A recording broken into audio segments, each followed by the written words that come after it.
Para sa pangkalusugan ay hindi matugunan ng gobyerno ang dapat na layunin ito na magkaroon ng maayos na pasilidad at sapat na supply ng gamot ang mga may sakit at karamdaman. Dito pa nga lang sa ating paaralan damang-daman natin ang mabigat na epekto ng korupsyon mula sa budget cuts para sa edukasyon at komersyalisismo. Ito na dapat ay ating karapatan at hindi dapat ginagawang negosyo. Edukasyon! Edukasyon! Karapatan ng mamamayan! Karapatan ng mamamayan! Edukasyon! Edukasyon! Ang karamihan sa atin ay patuloy na naghihirap at patuloy na pinapahirapan ng sistemang ito. Ang pagitan ng mayayaman at mahihirap ay lumalala ng lumalala. Kaya minsan, walang ibang maisip ang mga estudyante kung hindi iwan ng paaralan para magbalat ng buto sa murang edad. Yung iba naman na nagtatrabaho habang nag-aaral, hindi matamasa ng lubos ang edukasyong binabayaran dahil sa kabaguranan ng utak at katawan mula sa 8 oras na pagtatrabaho. Hindi din natin maikakaila na yung iba naman ay hindi talaga makita ang kalidad ng edukasyon na binabayaran. Mula sa pasilidad hanggang pagtuturo, nabunga na din ang pagtuon ng pamantasan ng higit na pansin kung paano palalaguin ang kanilang mga negosyo at hindi sa pagpabayabong ng ating kaalaman na dapat sana ay tinatamasa nating mga estudyante. Kontento ba tayo sa ganitong sistema? Kaya kung titignan natin sa datos, hindi matatago ng gobyerno ang problema nito sa functional literacy rate sa ating bansa na umaabot sa 18.9 milyon na katao. Ang hirap pa rin umintindi ng kanilang binabasa. Ilan pa dito ay hindi alam kung paano gagamitin ang mga impormasyon na kanilang napupulot upang makipagsabayan sa matinding pag-asenso ng mga nagaharing uring kapitalista sa ating bansa. Kaya hindi na nakakapagtaka kung bakit walang sapat na programa ang ating pamahalaan para tulungan silang umahon sa hirap dahil na din sa pansariling interes at relasyong pang negosyo ng mga nakaluklok na pilit silang inilulubog sa kanilang kalagayan sa lipunan. Dito malinaw natin nakikita na walang pagkukusa ang gobyerno na pandayin ang mga maralitang Pilipino upang maging handa sa pakikipagkompetensyang pandaigdig laban sa mga nag-aaring uring kapitalista. Sa ganitong maling pamamalakad ay nagre-resulta na din ng hindi mapigilang paghina sa paglikha ng trabaho para sa mga mamayang Pilipino. Kaya nandito tayo ngayon, nagtitipon upang paguhin ang sistema at makamtan ang tunay na karapatan para sa mga estudyante, kababaihan, manggagawa, magsasaka, at sa mga iba pang minorya ng lipunan. At kung hindi ang gobyerno at mga tiwaling opisyal ang magbibigay sa atin ng kapangyarihan na dapat talaga ay sa atin. Tayo ang kikilos upang makamtan ang tunay na demokrasya! Maraming salamat. Estudyante ng bayan! Ngayon, palaban! Isang panabang hapon at taas na mong pagpupugay sa hanay ng mga kabataang galit sa korupsyon, sa hanay ng panayang sektor na sinusuka ang dinastiya sa pwersa ng taong bayan na pananagutin ang mga salot sa lipunan.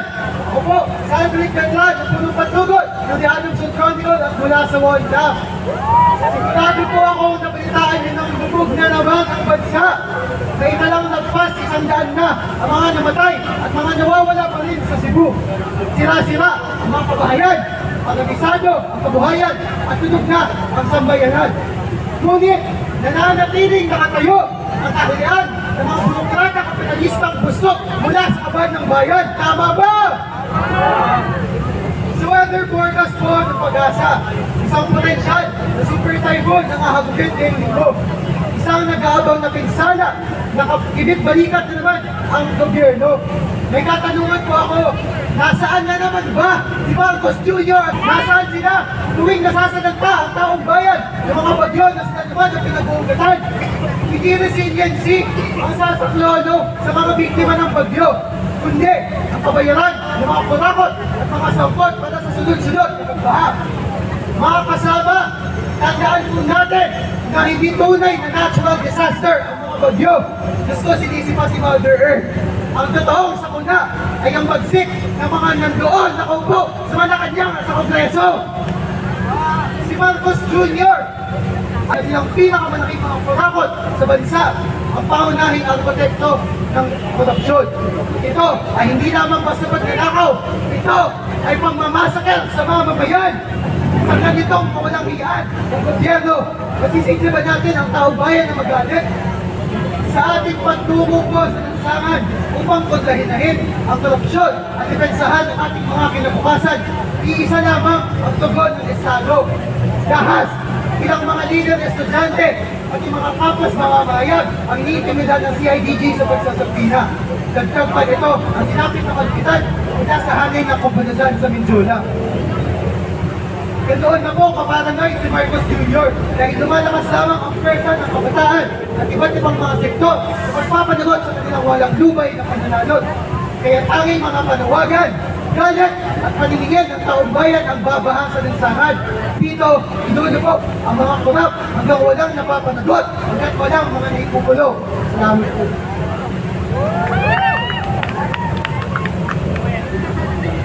Mainit na pagbati sa inyong lahat. Ako si Gabriel Calangian mula sa Juan Intramuros at Kabataan Martires. Estudyante ng Mapua University at katulad ninyo, ako ay galit na din. Katulad ng maraming kabataan at estudyante dito, araw-araw kong nararanasan ang epekto ng isang bulok na sistema na pinapatakbo ng korupsyon at pansariling interes. Kamakailan lang, sunod-sunod na naman ang pagbaha. Ngunit ang tanong ko, talaga bang ulat lang ang problema? O baka naman binabaha na tayo ng korupsyon? At ang tunay na dahilan kung bakit lumulubog ang mga komunidad natin ay dahil sa kanilang pagigipit, pagnanakaw at pananamantala sa ating mga mamamayan. Marami sa inyo dito ay nagmula sa iba't ibang lungsod, iba't ibang syudad na nandito sa Alinsaran.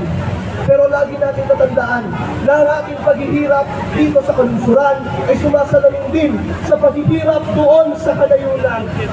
Kung gaano kahirap para sa atin, ganun din kahirap para sa kanila.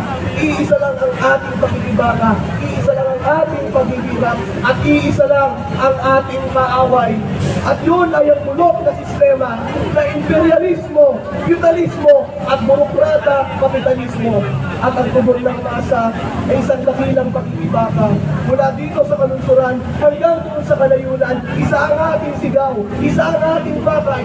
At yun ay magtagumpay patungo sa pambansang demokrasya na may sosyalistang perspektiba.